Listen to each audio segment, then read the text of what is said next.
Anggota Dewan itu di waktu reses kembali ke dapil, termasuk juga menyampaikan beberapa perkembangan tentang kondisi negara yang tentunya berkaitan dengan secara spesifik ya, berkaitan dengan tugas dan kewenangan di komisinya. Nah, saya di Komisi 11, komisi yang menangani keuangan dan perbankan, di mana masyarakat harus semakin didekatkan dengan transaksi non-tunai. Juga berkembangnya mekanisme digitalisasi keuangan. Jadi kita kalau sudah melakukan aktivitas itu kan semua sudah serba pakai digital. Pesan barang, jual barang, transfer uang, pembayaran, sudah semuanya serba digital. Nah, digitalisasi sebagai sebuah kemajuan teknologi, bagaimana peradaban kehidupan yang begitu pesat terjadi perubahan. Ini kalau tidak disikapi, tidak diikuti, ini menjadi sebuah tantangan di satu sisi, tapi juga sebagai sebuah peluang. Menjadi tantangan itu artinya kalau kita tidak bisa menguasai teknologi itu, maka kita ketinggalan. Dan ini juga menjadi sebuah peluang karena kalau kita menguasai itu akan mudah, akan lebih efisien. Seperti kita kenal ada Gojek, ya, ada GoFood, ada COD segala macam. Itu kan jauh lebih efisien, harganya lebih murah dan sebagainya, lebih cepat. Nah, ini juga membawa tantangan berikutnya apa? Bisa juga memberikan tantangan-tantangan yang bisa membawa arah-arah kepada manusia yang tidak hati-hati. Ya, apa? Karena kemudahan dia teledor, dia tidak lagi mengecek, sehingga banyak bermunculan usaha-usaha seperti Bank Emo, seperti pinjaman online, yang pada akhirnya karena terbatasnya literasi yang dilakukan, sosialisasi yang dilakukan, dialog publik yang dilakukan, akibatnya kan di Banjar juga banyak Bank Emok yang jadi korban, pinjaman online yang jadi korban. Jadi hari ini saya merasa penting karena Banjar sebagai sebuah kota yang sudah cukup, katakanlah tahun 2002 saya menjadi bagian yang pembentuk Undang-Undang Kota Banjar di awal reformasi itu. Anda bisa lihat hari ini kondisi Banjar, infrastruktur jalannya, perdagangannya, UMKM itu sudah sangat amat maju. Nah, kemajuan-kemajuan ini harus juga bisa mengikuti perkembangan digitalisasi, termasuk para konsumen. Jadi kalau tidak dilakukan kegiatan-kegiatan yang seperti ini, mereka kalau punya persoalan lapornya kemana? Nah, sekarang kan sudah jelas. Jadi seperti yang tadi, yang masalah pandemik, merasa sudah bayar tapi mau mengajukan pinjaman baru ternyata masuk di blok, blacklist dan sebagainya. Itu kan sekarang mereka, kita tahu bahwa perlindungan konsumen ini OJK dalam posisi netral.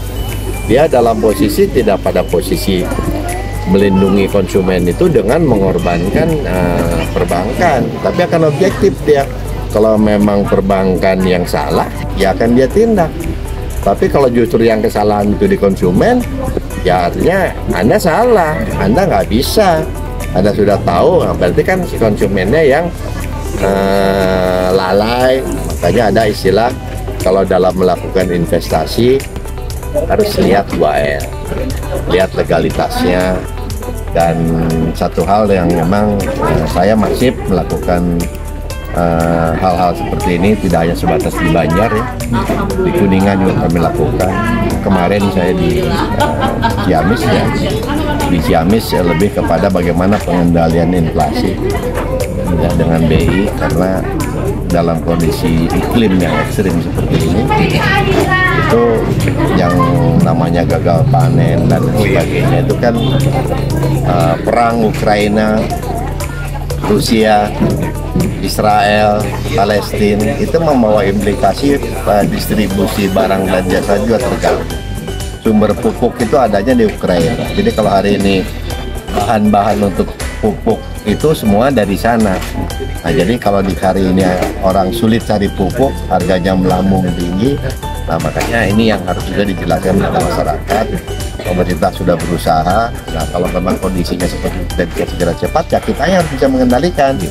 membatasi konsumsi, gitu ya, mengendalikan keinginan berlebihan. Dan untuk itulah maka pemerintah juga ya aparat penegakan hukum turun ke bawah supaya jangan sampai ada penimbunan.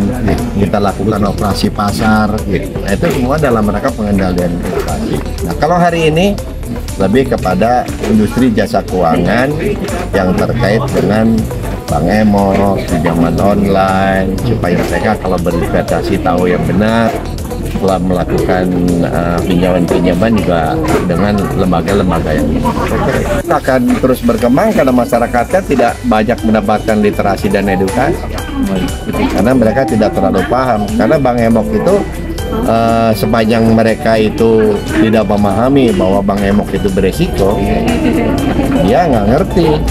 Nah, setelah ada kegiatan ini kan orang mikir gitu. Karena kalau minjam uang untuk ke bank yang resmi, jadi jangan hanya mau cepatnya aja, kan selama ini lewat handphone.